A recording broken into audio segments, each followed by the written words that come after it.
Welcome to Sober Sunrise, a podcast bringing you AA speaker meetings with stories of experience, strength, and hope from around the world. We bring you several new speakers weekly, so be sure to subscribe. We hope to always remain an ad-free podcast, so if you'd like to help us remain self-supporting, please visit our website at sober-sunrise.com. Whether you join us in the morning or at night, there's nothing better than a sober sunrise. We hope that you enjoy today's speaker. I think all the rest of the committee's off having dinner without me. They ditched me. So why don't we do this? The way I'd like to start this, I call this Kitchen Table AA, and it's about sponsorship, primarily. And every one of us that came into Alcoholics Anonymous or Al-Anon, somebody was kind to us. Somebody got us a cup of coffee, told us what was going on, saved us a chair, remembered our name the second time we came back. Maybe that person or people, one of them ended up being our sponsor that took us through the steps. So when we start this off with a moment of silence and then the serenity prayer, let's try and picture in our mind who it was that greeted us and was kind to us and just took a few minutes. Usually we don't remember what they say, but we sure remember how they felt to us. Let's try and get in touch with that just for a moment. One of the guys I remember about that was a man by the name of Larry Larkin. Great big guy. Used to be a local bartender in the beach area, so a lot of people knew him and he knew everybody. And one night, I stood out in the parking lot with this man. I didn't know him at all.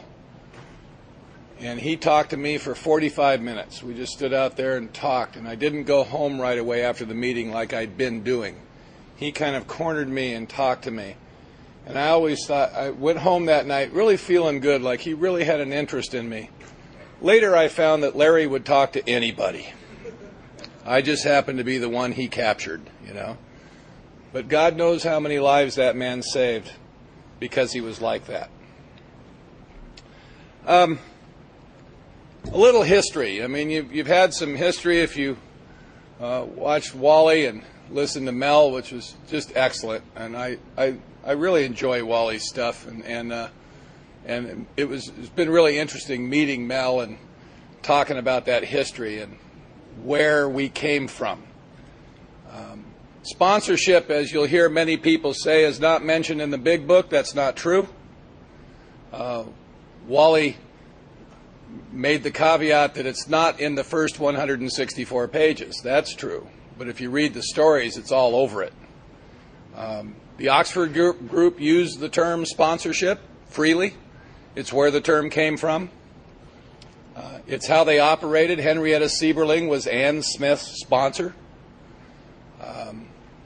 And when Ebby Thatcher came from the Oxford group to look for Bill Wilson, he did that at the guidance of his sponsor, Roland Hazard. And he went and found the worst drunk he knew, which was Bill Wilson. One of the early, my sponsor is a historian and an archivist, and he talks about the time that when Wilson went back looking for Ebby and he was drunk, the guy that was standing by the door at Calvary Chapel, Calvary Mission, wouldn't let him in because he was so drunk. Now you have to keep in mind that what he was trying to get into was a room where they were preaching to a bunch of drunken street people. So Wilson must have been roaring drunk if they wouldn't let him in, because there was already a room full of them in there. So on a scale of 1 to 10, he must have been pretty polluted. And Ebby saw him by the door, and he said to this man, Shep, that was by the door, "It's okay, I will sponsor him in." And that term sponsorship was used as you had somebody that would vouch for you. And you got to remember, in those days, people weren't showing up to AA meetings. Number one, there weren't any. And later, when there were some meetings, nobody knew where they were. People weren't, they weren't dropping them off to go to the AA meeting. Guys' wives weren't saying, you need to go to a meeting. You know, they didn't know anything about it. So what these guys would do is they would go to the hospitals and they would recruit people. They'd go from bed to bed and say, are you ready to quit drinking? And if they'd say no, they'd move on to the next bed. And that guy would then bring that person, when he got out of the hospital, to the AA meeting and became his sponsor, would vouch for him and say, this guy's cool, he wants to stop drinking, let's talk to him. So, fast forward a little bit, in 1939 they came out with the Big Book. Now the motivation for the Big Book, if you know any of the history at all, is Wilson needed to raise money. All of them did. As they were all sitting around talking, they go, what are we going to do with this thing? We're working our butts off here. If this thing's going to grow, we're going to have to come up with some capital. Well, their first idea is, well, let's publish a book. Let's print a book. And if they know, people know the book is coming out and is going to hit the country by storm, we can sell stock certificates to raise money based upon the publishing of the book. So they printed some worthless stock certificates and sold them for $25 a piece, which was a lot of money in 1939. As Wally pointed out, I mean, the cost of the book would be like $100 today. They were charging $5 for that book in 1939, which was a lot of money. It's not the $5 of today. You know, that sometimes you put that in the basket because it just doesn't have as much value as it did. So they were looking for a lot of money, and this book was the source of that. So when they passed the book around between the people in Akron and New York, they edited it. And they took out, if you've ever heard one of the early lithographs of Chapter 5 where it talks about rules and directions and you will, and it doesn't say we, they softened it. They softened it from the reality that they knew to try to be attractive to bring people in. And they changed some of it. They softened it up, fortunately. So they publish the book. The book goes out. They get some response. They're basically disappointed. They had to pay all the people their money back for the phony stock certificates. And then Bob Smith wrote a document, probably had a little bit of help, but I think it's mostly him, called the Akron Manual. And the Akron Manual, depending upon who you talk to or how you look it up, was either printed in 1940 or 1941. They made this document up after the Big Book was written. After the language of recovery had been established, which they didn't really know for sure, but that book, we quote that thing chapter and verse, page number, paragraph. It's like it's a Bible. And you got to keep in mind, it's a pointer at best, and it was a sales tool. And this Akron Manual, I think, more describes what they were actually doing. Now, I'm not promoting this as the way that it should be, because it really kind of cracks me up. I think, as Wally says, you need to know where you're coming from, where you came from. This is where we came from. This is what these guys knew.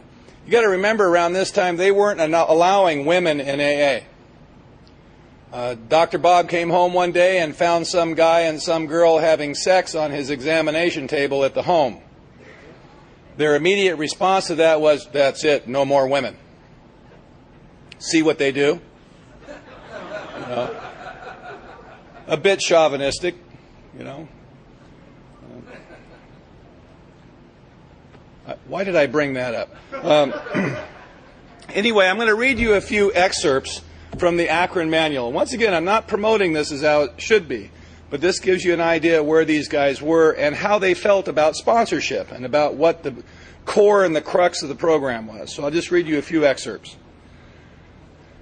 This is from page 2. Explain that we are not in the business of sobering up drunks merely to have them go on another bender. Explain that our aim is total and permanent sobriety. Not once does it mention in this document one day at a time. Not once. They don't even allude to it. Definition of an Alcoholic Anonymous. An Alcoholic Anonymous is an alcoholic who, through application of and adherence to the rules laid down by the organization, has completely forsworn the use of any and all alcoholic beverages. The moment he wittingly drinks so much as a drop of beer, wine, spirits, or any other alcoholic drink, he automatically loses all status as a member of Alcoholics Anonymous. AA is not interested in sobering up drunks who are not sincere in their desire to remain completely sober for all time. You're out of here. No slippers. No slippers allowed.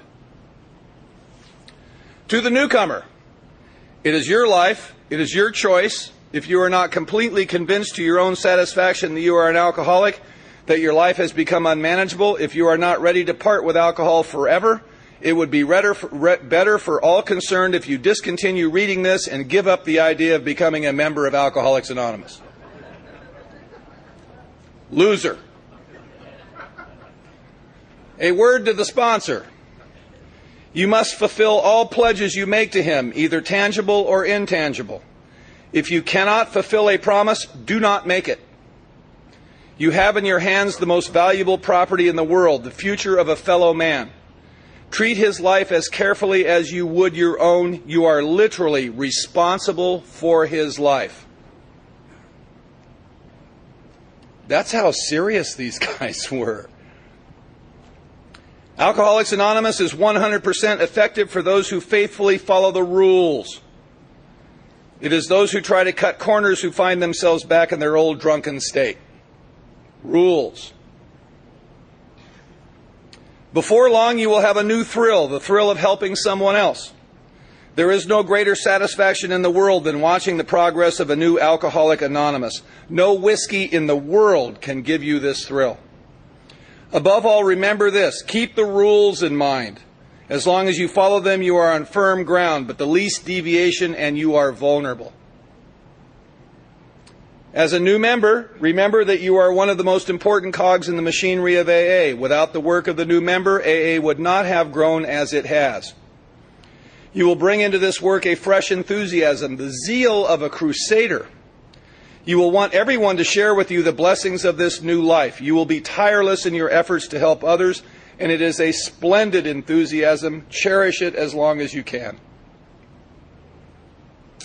For you are ready to sponsor some poor alcoholic who is desperately in need of help, both human and divine.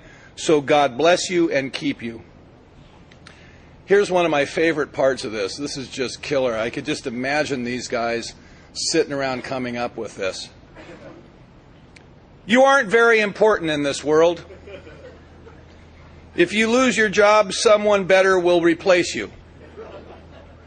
If you die, your wife will mourn briefly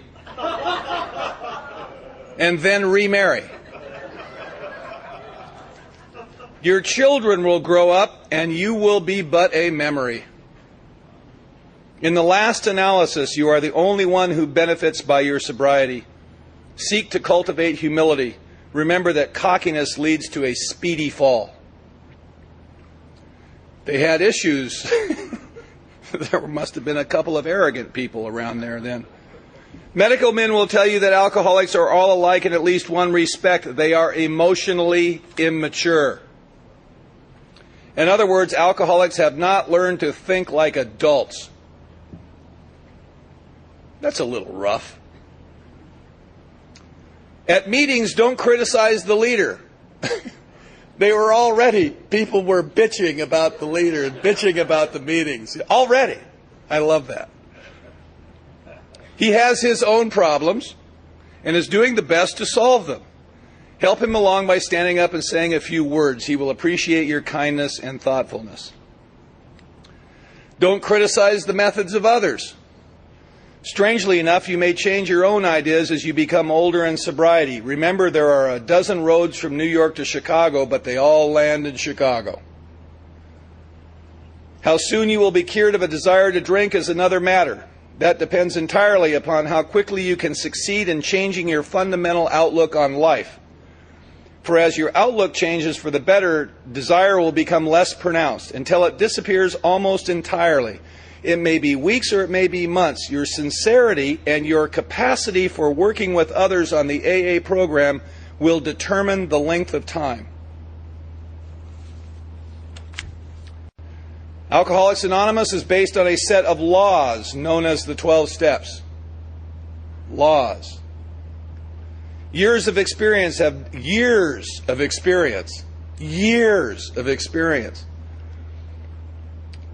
definitely proved that those who live up to these rules remain sober. Those who gloss over or ignore any one rule are in constant danger of returning to a life of drunkenness. Thousands of words could be written on each rule. Lack of space prevents, so they are merely listed here. It is suggested that they be explained by the sponsor. If he cannot explain them, he should provide someone who can. That's the Akron Manual. I've got a sign-up sheet here. If you want to put your... I'm going to be reading some other documents and stuff. If you'd like to get copies of this, I'd be happy to email it to you. You can put your name, email address, phone number, and city and state, and I'd be happy to do that. I've got some cards here you can get, and for the tape, if you play this later, my email address is billc@kitchentableaa.com.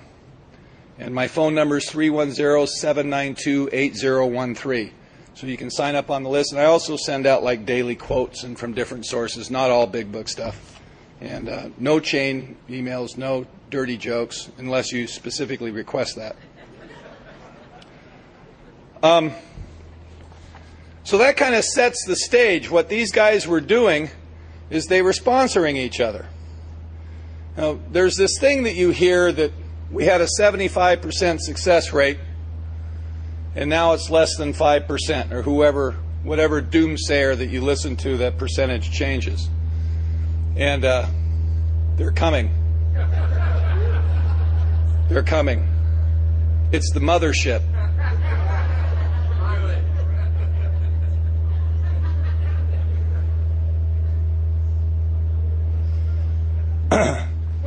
So, not recently, in 2008, a bunch of AA guys got together and they put together this Alcoholics Anonymous recovery outcome rates, contemporary myth and misinterpretation. When you look back in the past and you try to come up with what the percentage is, usually this number, 75%, comes from the foreword to the second edition in the Big Book. Wilson rarely used that. Probably it was closer to 30 or 40%. When they said the first 100 guys that helped write the book, there were only 77. They lied to us up front. Most of the people that wrote the stories in the first edition of the Big Book, a good percentage of them, drank again. Several committed suicide. They had the same problem we had. And they screened them before they came to the meetings. They screened them. We don't do that, nor do we have the luxury of doing that, nor do I think it would be a good idea if we did that. Times have changed. The operative term in that phrase, when you hear that, is of those who really tried. What do they mean by really tried? When they talk about the 50% that stayed sober and the 25% that got sober and stayed sober after a slip or two, of those who really tried, what are they talking about? Well, there's some CDs over there that I noticed the first time I've ever seen them of Tom Powers. Tom Powers was a guy who recently passed away. He was quite old. And he helped Bill put together the 12 and 12.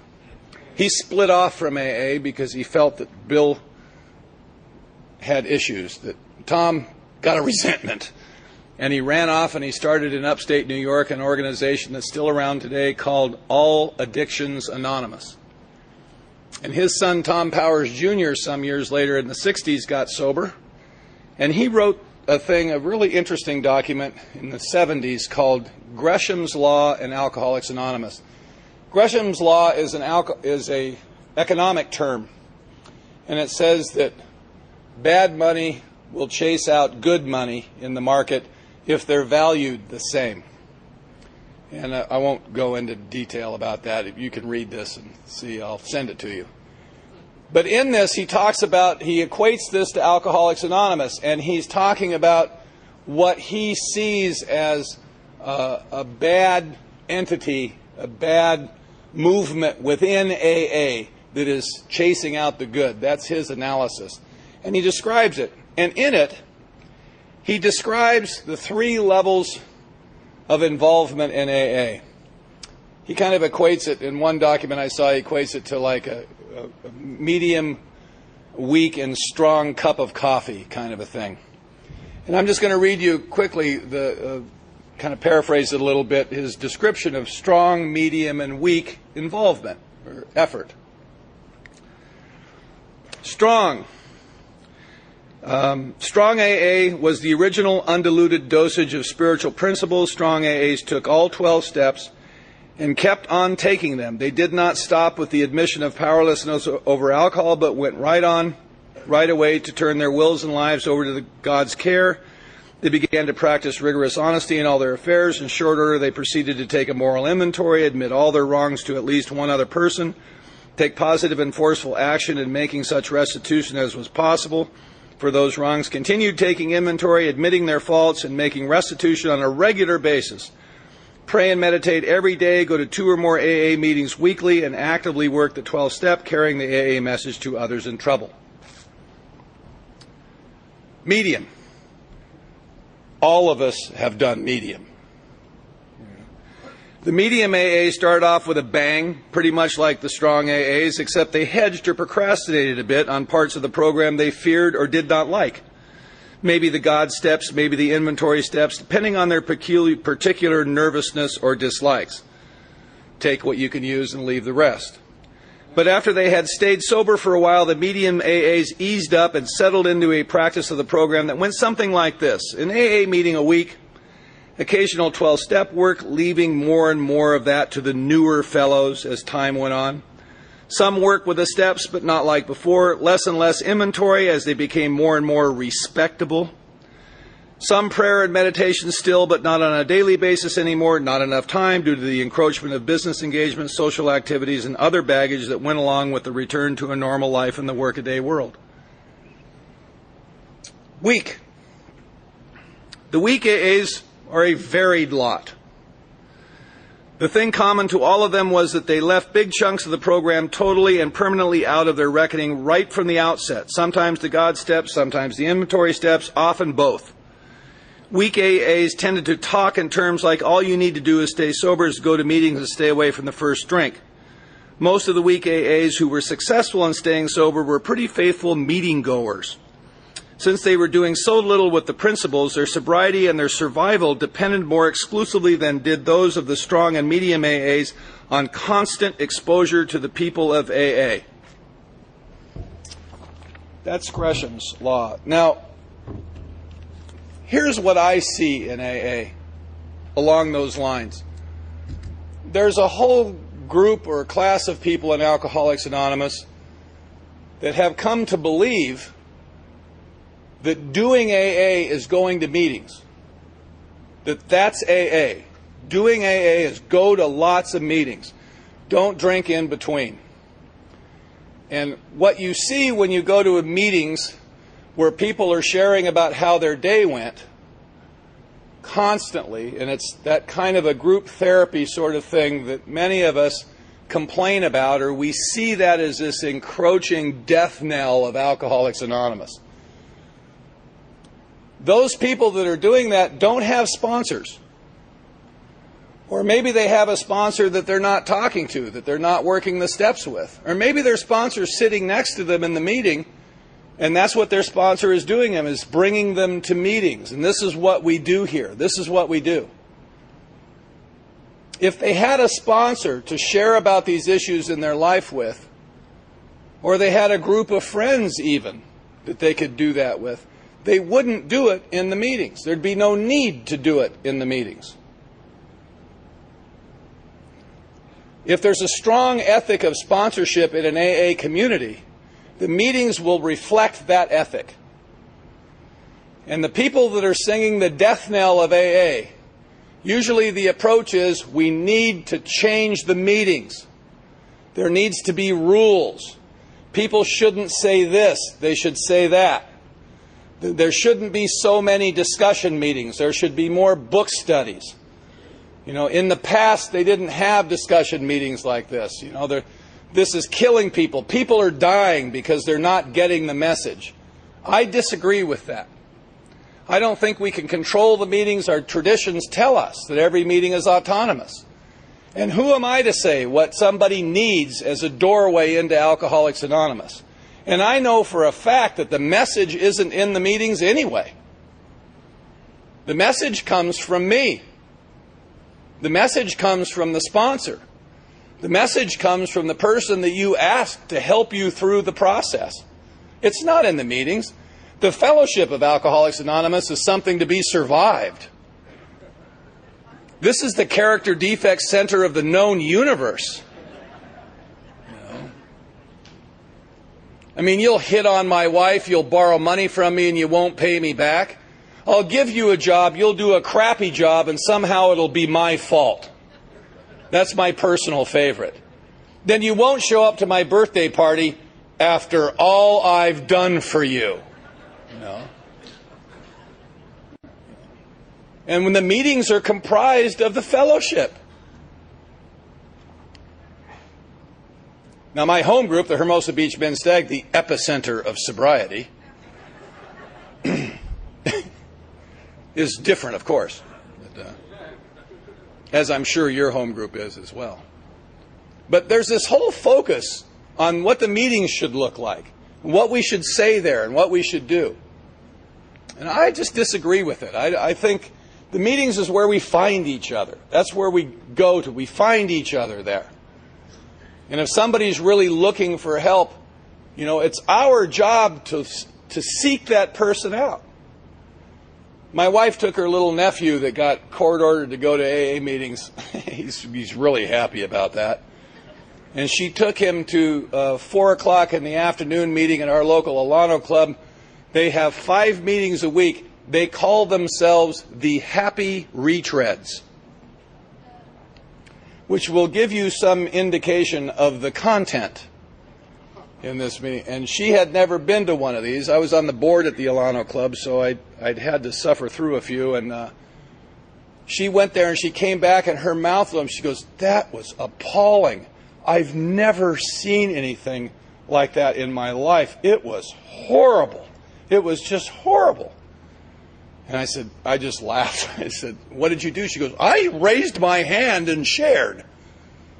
I said, "What did you do to those poor people?" And she just talked about recovery. And, but I don't know what your doorway should be, or what it's going to be. We've joked for years about noon meetings, and noon meetings are for people that don't have jobs.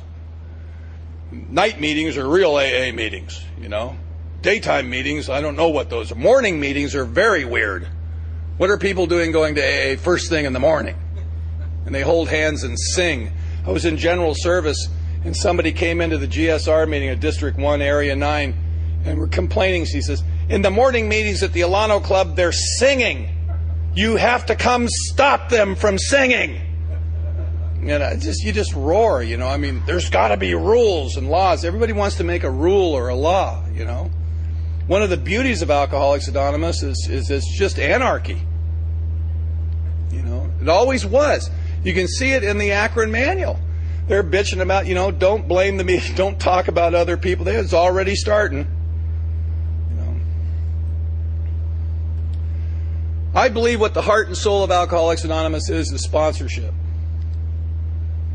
I believe very strongly on a couple of different levels why that is. I believe it's the mechanism that the manager uses to cause us to confront our defects of character, to hone us, to give us the experiences it takes for us to deepen emotionally. That without this process, we will never confront those things. It won't come up in any other way. And we make excuses for it. We say, well, I do other things besides that. There is nothing else you can do that will take the place of that. That's all these men did in the 30s and 40s and 50s. When my dad got sober in 1954, that's what he did. That's what they had him doing. He was going out on 12-step calls. He was bringing guys. I have many memories of him bringing some stranger into the house and bringing him into the living room, and I'd have to leave the living room while they pounded on the book and pointed their finger at him and told him the same lame-ass stuff we tell him today. Not much has changed. You know, I don't believe the program of Alcoholics Anonymous has changed much. Not the program. I'm talking about the program, the 12 steps. There they are. A lot of other stuff has come into AA. Some of it's, I think, very positive. We've learned a lot over the years about alcoholism. We've learned a lot. You know, people talk about going back to what it was like. Tom Ivester, that's been quoted here a couple of times this weekend, told me, he says, there were no good old times. These are the good old times. He says, everybody talks about those glory days. He says, I don't ever want to have somebody having a seizure in my car next to me ever again. He says, it scared the hell out of me. It was horrible. I thought the man was going to die, and I didn't know what to do. He says, we don't want him having seizures in the AA meetings anymore. We talk about it like it's some kind of nostalgia, like it's really fun, like it's cute or something. He says, it's not cute. I remember that. It was awful. It was frightening. We didn't know what to do. You know, Bill Wilson wanted hospitals across the country. Remember? He went to Rockefeller, wanted to get money, wanted to build hospitals across the country. We have that now. Recovery is available at all levels of society. The reason the kids are coming in is the parents today have an option. When they see their child dying from methamphetamine usage, they can grab them, have them shipped off to Utah where they hang them upside down from a tree and beat them with birch twigs for 6 months or so to give them the outdoor experience and do a little behavior modification.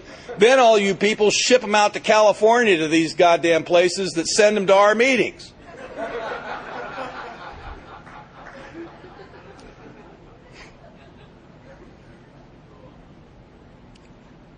The kids are coming in because recovery is part of our lexicon today. It's not a bad thing. This is a good thing. This is what Wilson wanted. My father and Chuck Chamberlain and a bunch of other guys in the 60s were working on a project that Bill called the Big 12th Step.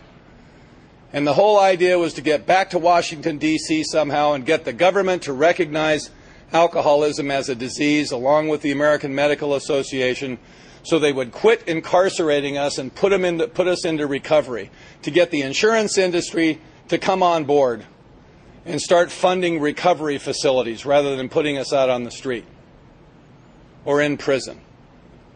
And when that happened, when the recovery industry raised up and began doing that, it set off an adversarial relationship between Alcoholics Anonymous and the professional community. We did not handle it well. We still bitch about them to this day. We call them spin dries, and they dump addicts on our AA meetings. We snivel and whine and cry about it constantly. And when I came in the mid-'80s, people would sit in the meetings and read newspaper articles about the atrocity of these recovery places and all the money they're making. And all the alcoholics were going there getting jobs, you know. And everybody was complaining about it. And I came through a recovery place, and I came walking in there, and I felt like you didn't want me. But I'm big enough and arrogant enough and loud enough that I just took it as a challenge, you know. And now in my home group, when these kids are coming in the last 5 or 6 or 7 years that it's been happening, most of the old guys in my meeting that I got sober with have left because they say, we're not a daycare center. What are all these kids doing here? I mean, it's appalling. It's appalling, the attitude. Isn't this what we want? Wouldn't we rather them come in and get sober at 16, 17, 18 rather than spend another 10 or 15 years out there killing themselves and someone else? It's not about you feeling comfortable in the goddamn meeting. It's about recovery. And the meetings aren't AA.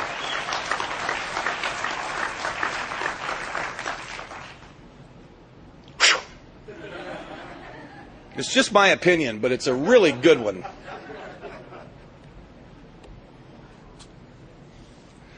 My sponsor, when I asked him for help, He told me to come to his house Thursday at 5 o'clock and read the doctor's opinion and make notes in the margin of what I agreed with and what I didn't agree with. And I did that. And then he had me sit there and read it to him.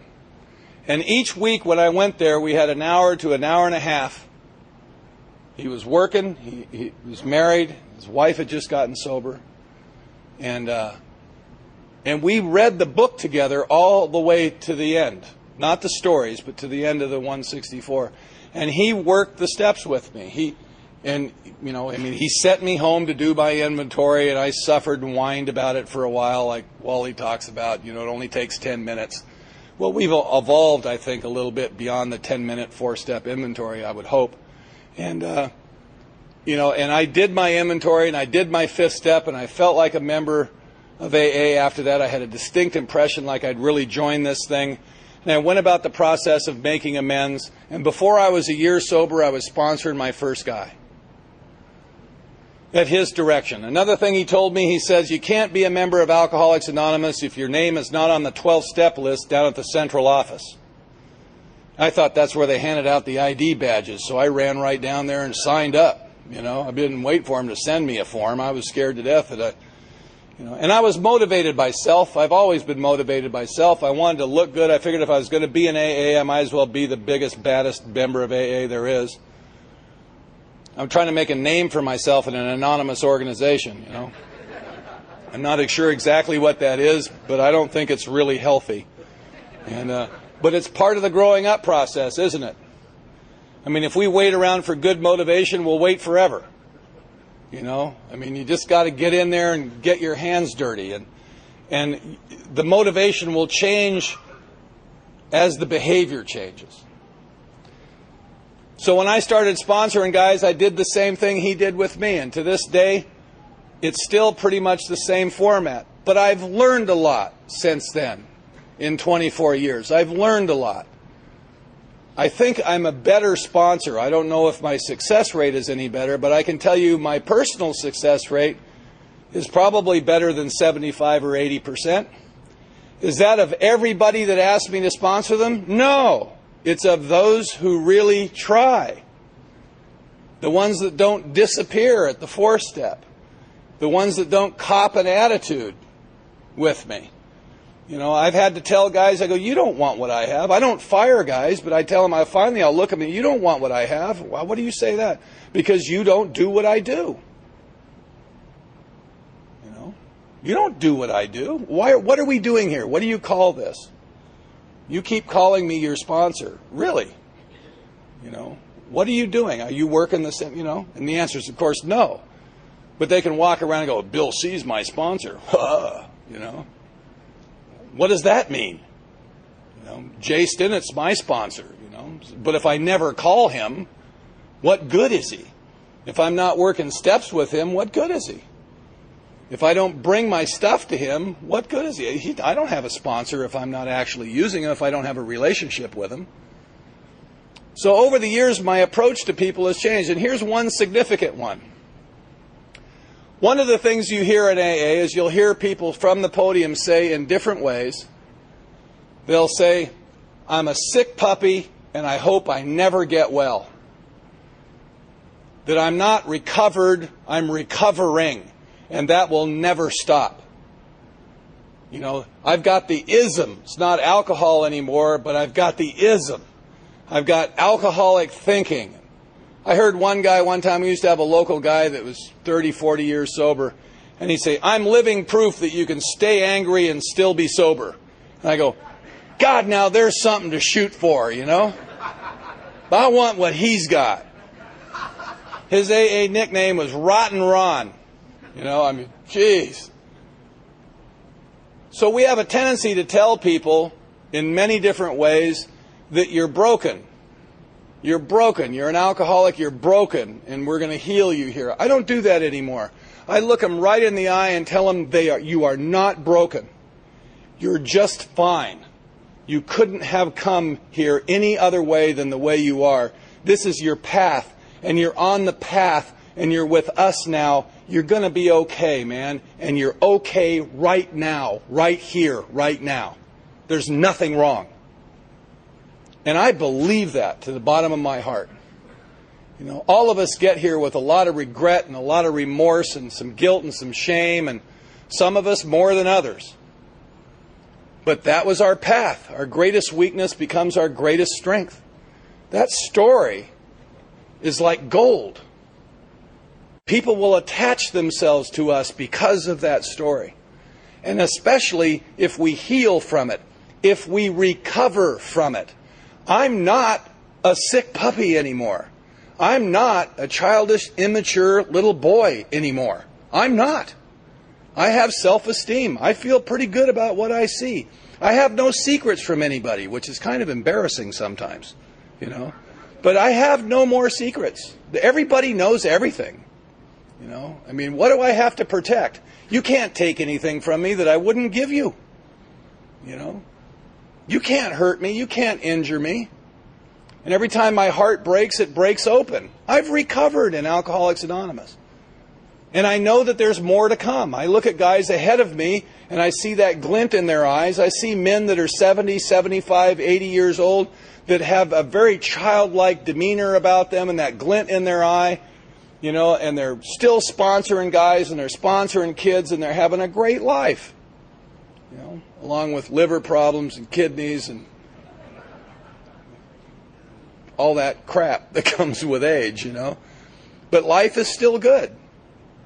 That's the gift that we have here in AA. And I try to carry that in when I'm working with guys. But I do the same thing. You know, I read the book with them. I sit and I read the book. We read Bill's story again and again and again, you know, over and over and over.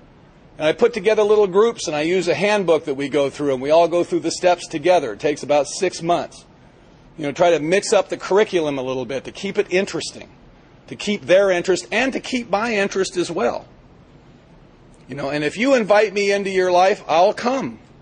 And I will invite you into my life. And you have to make the choice whether you really want to come. If you really want this.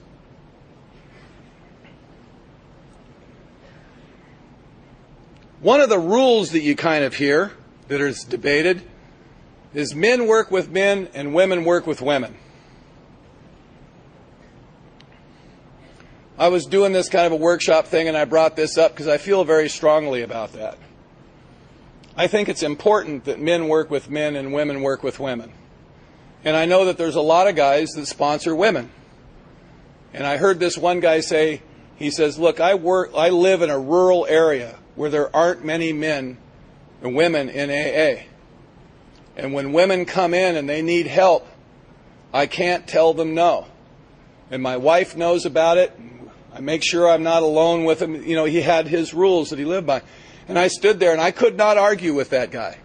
There was no argument if it was like that. But I live in Los Angeles. And you'll hear this thing that there aren't women that work the steps, that I can't find any women that work the steps. Well, I have a list. You know, I have a list. And I used to turn them down flatly with some cute little aside. And I don't do that anymore. I tell them, I said, you can call me anytime you want. I'm there for you. I'd be happy to talk to you. You know, but I'm not going to help you hide from your own kind. Because I believe that's what happens. You know, women will manipulate us if they can. Men will manipulate women if they can. But women are much slicker at it. You know, and they've been getting along forever doing this. And we are just dead meat. We aren't sophisticated enough to pick up on it. I used to think they all wanted to sleep with me. Why do you laugh? Then I And then I realized I was a father figure, and then I realized I'm a grandfather figure. Evidently, they think I'm safe, which is kind of sad when you think about it, you know. I don't like being perceived as safe, you know. But I'm not going to help you hide from your own kind. Men do the same thing. You know, men do the same thing. My wife is one of those women that works the steps. She's also one of those women that did not want to go to women's meetings. She didn't want to do that. She didn't want anything to do with that. And her sponsor finally made her go, made her come and pick her up, and she started going to a women's meeting.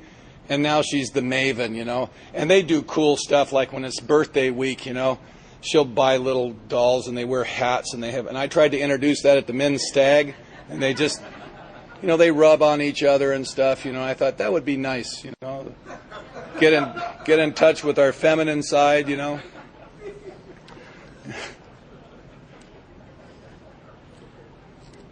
I don't fire you.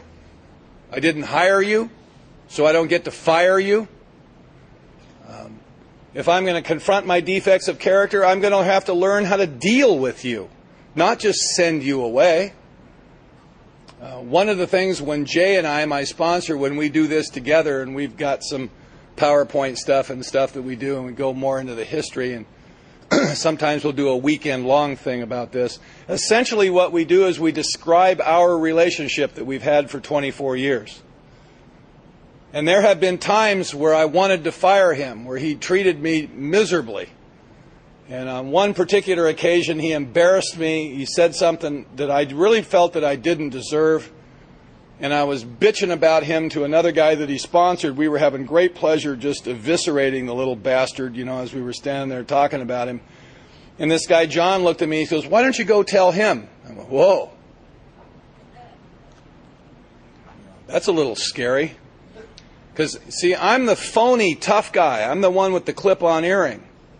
It's real easy for me to be a badass in public, you know, because I'm big and I can humiliate you in front of other people. And I'll do that. You know, I'll mess with you in front of other people. I'll shame you and I'll confront you and scare you, you know, as long as other people are watching. But alone, one-on-one, I'm impotent. You know, nobody's watching. There's no audience. And I'm scared, because essentially I'm afraid of you, is what the truth is. So I had to go back to him and confront him alone, without other people around, and tell him how I felt, which is really hard to do. And I cornered him outside this meeting.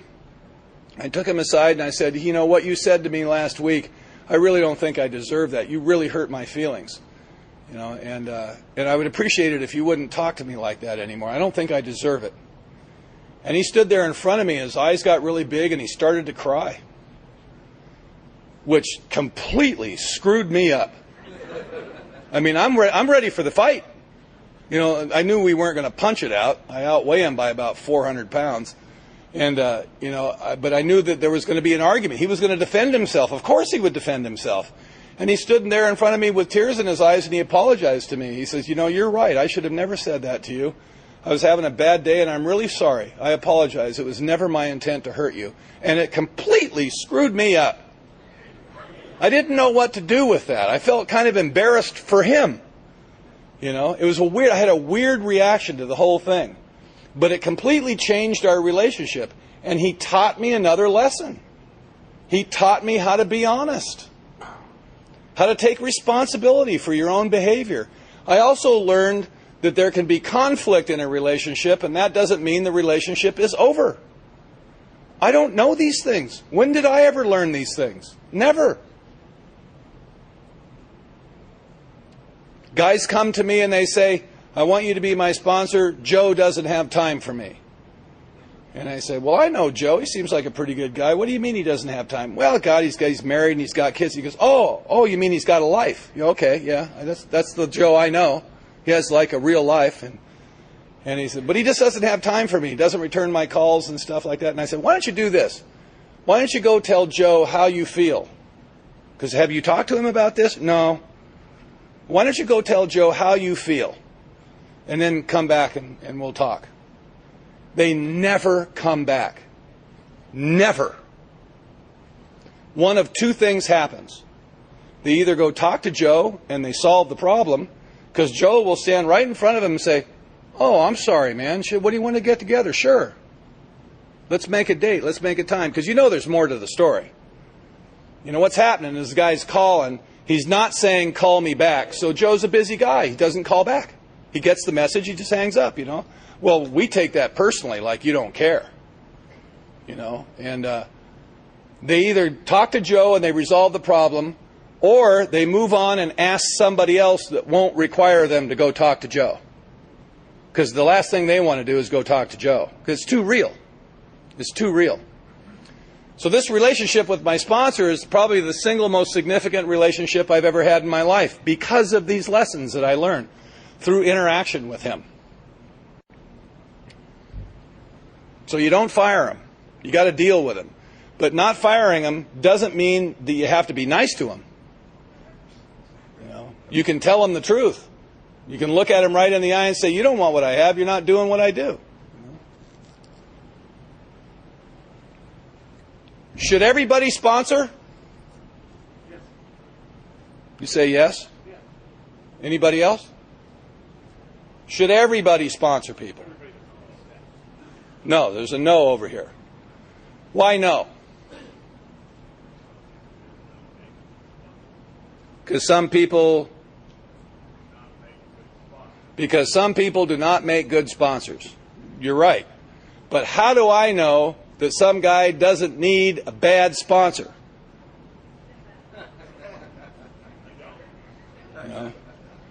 I mean, there's a group of people that I like to call the parking lot people. They're the people out in the parking lot smoking cigarettes and drinking Red Bulls, and they're not coming into the meeting. They're the parking lot people, And if you go and you ask one of these parking lot people to be your sponsor, from the outside, well, that's not a good move. What's this guy know? He's never worked the steps. He's got nothing. But if you've got two parking lot people that are out there, and one of them asks the other parking lot person to be their sponsor, maybe the parking lot guy will come into the meeting to get some information, to try to stay ahead of the other loser that just asked him to sponsor him. I'm not running the show. I'm powerless. I think everybody should sponsor. Now, I get a lot of back and forth. Sometimes we'll do a lot of Q&A about this. And if you'd like to pipe up, raise your hand. But the reason I believe that is, and you hear people say, well, I just don't have anything to offer. Low self-esteem, lack of self-confidence. How do you address that? How do you address that? I'm intimidated by people. I'm not real social. I'm kind of an introvert. I think that's a character defect. How do you address that? How does it come out? How do you get beyond that? Now, my experience is just the opposite. I'm very social. I started sponsoring people because I wanted to look good. My total motivation was to look good. And I wanted to be the biggest, baddest AA dude in town. And I'm gathering a flock, right? I'm gathering people up, to do this thing. And most of this is unconscious. I'm just doing what I'm doing. This is all hindsight, looking in hindsight. Well, the time comes when you're sitting in a room with a guy and you give him a 20-minute lecture on how he should live his life, and he leaves the room and you say to yourself, man, that's good shit. I should try some of that. What's that? At best, it's hypocrisy. At worst, it's lying. I mean, you're painting the picture that you're actually doing this. I'm full of it. I'm the phony biker, and now I'm the phony AA guru. I'm giving you all the great advice because I've got good language skills, but there's no depth to any of it. How do I confront that? How do I confront these things? I think every single one of us, if we're capable of it, needs to lean into this. Sponsoring people is not extra credit. It's not a choice. It's not a choice. It's the only job there is. It's the only real action that there is in Alcoholics Anonymous. Now, you'll hear people say, oh, okay, I'll be your sponsor, but don't call me sponsor. There's too much ego in it. I'll just be your friend. And I go, geez, step up. That's false humility couched in spiritual pride. It's not cute. I'm not impressed. It doesn't do us any good at all to pretend to be humble. You'll never find peace through avoiding life. Step up and play your part. Be the sponsor. Be the guy. You don't hear a teacher in a classroom say, don't call me teacher, call me Gary. There's too much ego in teacher. You know? What would you think? You go, shit, you'd move to the next classroom where there was somebody that felt good about himself, you know? So I don't agree with all of that. I think that we have a job to do here. You know, you'll hear people in AA say, the longer I'm sober, the less I know. What the hell is that? Aren't they paying attention? You know? I mean, you can sit around the rooms, not do a damn thing, and pick some shit up. You know, I mean, that's what I did. You know? I mean, the longer I'm sober, the less I know. False humility, couched in spiritual pride. Not impressive. Don't ask them any questions. They don't know anything. You know? I don't believe it. I'm 24 years sober. I damn well better know some stuff. You know, hopefully I've read the books and seen the movie and, you know, participated a little bit. You pick some stuff up. Just simple life skills. You know, we don't give advice. Please. You know? What kind of advice do we really give when they come to us? You know, I mean, what do we tell them what stocks to invest in? Hopefully not. You know, it's not like that. The guy comes and says, I've fallen in love with the nude dancer down at the Wild Goose. I think I'm going to get married. What do you think? You know, probably not a really good idea. You know, I'd rethink that. Let's take a breath, you know, and let's look at that a little bit. But, you know, if you get married, I'll come to the wedding. You know, that's the kind of advice we're giving people. I mean, people come to us, they want our help. I mean, these guys that are leaving my men's group, you know, because we're not a daycare center. Why do they think these kids are coming to AA? Because it's so hip? I don't think so. Alcoholics Anonymous has offered me a level of lameness that I didn't know was available. I mean, you got to lame up just to get this thing, you know? I mean, this isn't hip. AA's not hip. We're not cool. We're not contemporary, you know? This is loser central. I think they're coming here because they need help, because they want help. I think it's as simple as that. And if we take the time with them, with anybody, but especially these kids, I've just fallen in love with them, man. You know, you got to feed them, though. They never have any money, you know. But it's not up to me to pick and choose. You know, I don't get to pick and choose. You know, it's up to me to be there for whatever comes into the room, for whatever comes, with no equivocation, no step. Anybody, absolutely anybody. God,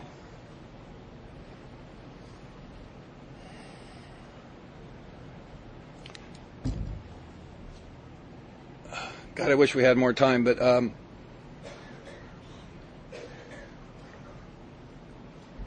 I was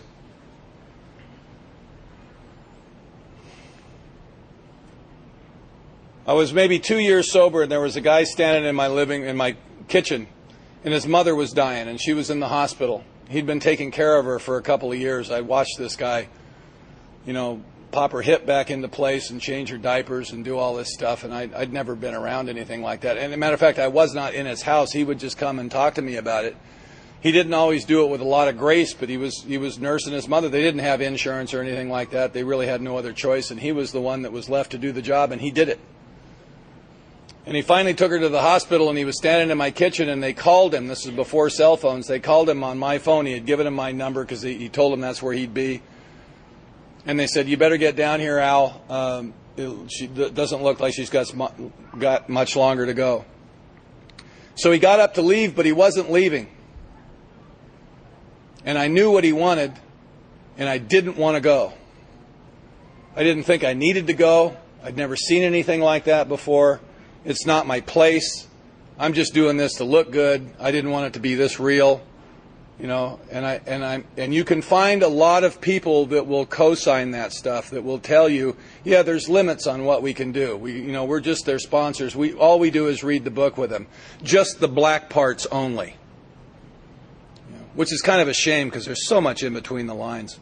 And I stood there, and finally I said, do you want me to go with you? And he said, would you please? Now, for some reason, they trust us more than their own family. He had a sister and a brother, and he asked me to go with him. And I didn't know this guy very long, maybe a year, something like that. So I went with him, and we walked in the room, and it was horrible. She's all hooked up to stuff and everything, and I went and I found a chair, and I sat down in this room, and I breathed a little bit. I just breathed.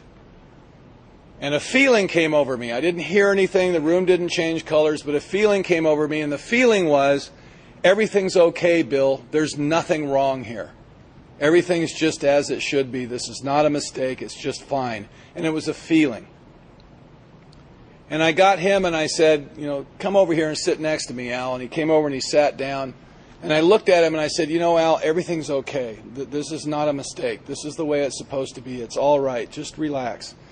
And I was holding his hands. He's a big guy like me, but he's really a bigger man. He's a carpenter. He's got great big calloused hands. And I was holding his hand, and he was gripping my hand really tight because he was upset. And we prayed. We said a prayer. And while we said that prayer, I could feel his hand relax in my hand. That's intimacy. That's intimacy. Emotions, I've come to understand, are very subtle things. And I'm always looking for a head rush. That's what I know. I want to meditate and have all the cells in my body explode through the top of my head, I'm a child of chaos. If things are everything's flying in the air, it makes me feel alive. And I miss stuff like this all the time. All the time I miss this. But this time, I went to a place that I didn't want to go, that I was afraid to go to. And I had this experience with this man. And it changed the course of my life. His mom passed away. A friend of mine called me, a sober friend of mine, who had an 8-year-old son who was dying of leukemia. And it took the boy 2 years to die. He's the same age as my 2 children that lived in the house with me at the time. They were the same age as my daughter. And I went to the hospital, and I walked in that hospital room where that little boy was dying, and he looked like they look like. They looked like a Dachau poster child. It's just horrendous. It scared the crap out of me. I'd never seen anything like that. And I hung around for a while, and I left that hospital, and I was hyperventilating. And I said, I can't go back in there. I can't do this. I can't hang out there. And I called my sponsor, and my sponsor didn't even know this guy. And I told him what was going on, and he says, well, I'll go with you. I'll go. So we started going to the hospital together. And for the last few months that little boy was alive, we went there almost every day. And our job was to try to give the dad, Chris, a little respite. We would take him outside where he could yell at us. And one of the things that we can bring to a situation like that, us from AA, is we can bring black humor. We can say things in the middle of a situation like that other people can't get away with and make people laugh nervously. We can tell dead kid jokes and stuff, and other people can't get away with it. But he knows we love him, and he's been to meetings. He knows the black humor in AA. The reason we laugh at the way our lives were is because it's not like that anymore. We've gone through hell, so we tell really good hell jokes. But we're not in hell anymore. And we can bring that to the table, and we can kind of alleviate some of the pressure in the room sometimes. And this is kind of what we did for my friend Chris. And the little boy died. It didn't have a happy ending. And I watched that little boy die. And it changed my life. My friend Patrick Keelahan got lung cancer. Keelahan, his mother called him the devil of all liars. And he was horrible.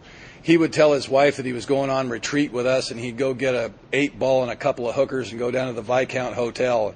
He was never in the picture of the retreat, And he was taking birthday cakes in AA, and he hadn't ever been sober.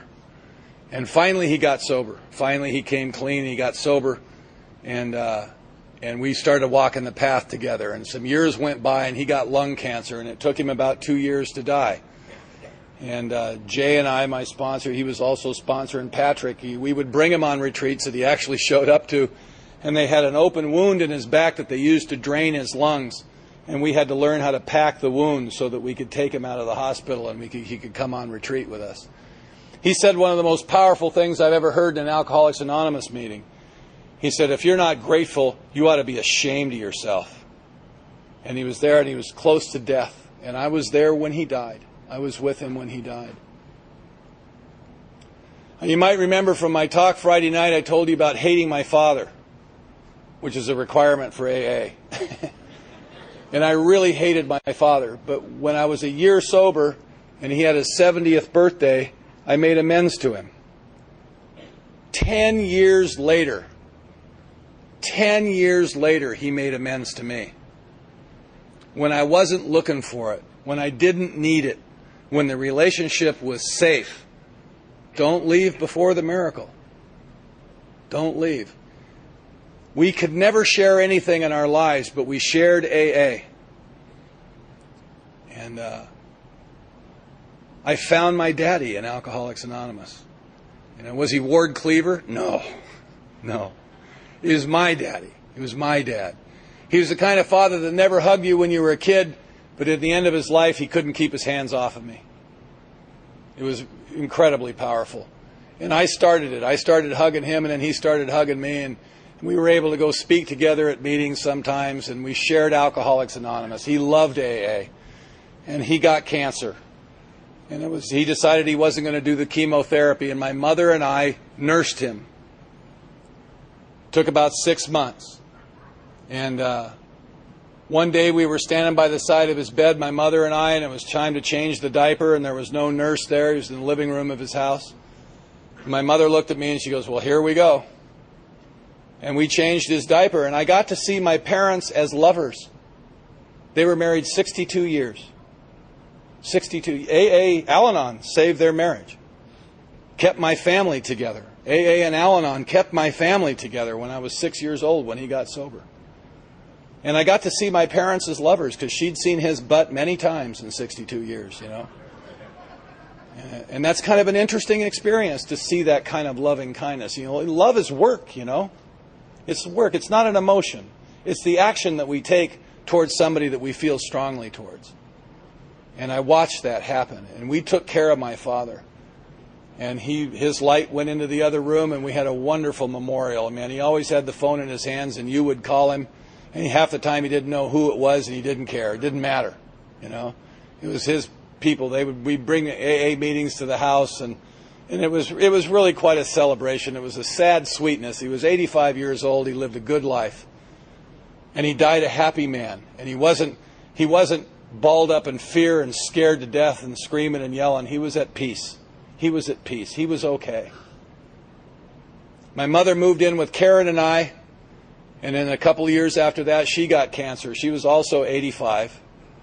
And I nursed her by myself in my house. In the living room of my house, we had her in a hospital bed the last couple of months of her life.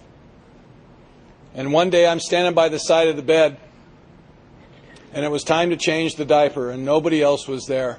And my mother was a very gorgeous woman. She was always she took care of herself, and she looked a lot younger than she really was. And she always was very vain. So she was in tears, because she thought she had lost her dignity.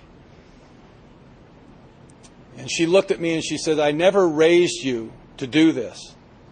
And I thought about that and I went, oh, yes, you did. I remember that house I grew up in, that AA house. I know what you people were doing now. You were saving those people's lives. You did raise me to do this. I live in a house just like the one I was raised in now. I have a sober wife. She sponsors a bunch of women. I sponsor a bunch of guys. We try to keep them separated, And she tries to pair them up sometimes, which is, given the gene pool, it doesn't work out very well, And I looked at her and I said, you did raise me to do this. I remember that house. So roll over. And I changed her diapers, and we entered into a level of intimacy that we didn't know was available. And it's not the physical part. It's It's just loving care and kindness, being there for somebody. Now, some of you might be sitting out there thinking, you can't do this. Yes, you can. If I can do it, you can do it. Yes, you can do it. We don't run away anymore. We don't run away from things. It's not up to me to pick and choose what I will and won't do. The next time it was a lot easier. The third time she goes, Bill, it's time. And it became part of the work. It just became part of what was going on. And my mother passed away, and we had a wonderful memorial. Now, let me ask you this question. The reason I close with this. What if I would have said no to that man in my kitchen that day? What if I hadn't gone to the hospital? Would that have changed everything? I don't know. But it brought something home to me. I cannot figure out how this thing works before it works. I'm not in charge. I'm not the manager. I have no idea that the actions that I take way over here today won't affect my life way over here 10 years later. And that's been my experience. And what brought that home to me, what has taught me these things, what has caused me to confront my defects of character more than anything else, is working with you. And once again, when I get on my knees and I ask for help, He sends me you. He sends me you. And you have to give it away to even get it. Thank you very much. Thank you for listening to Sober Sunrise. If you enjoyed today's episode, please give it a thumbs up as it will help share the message. Until next time, have a great day.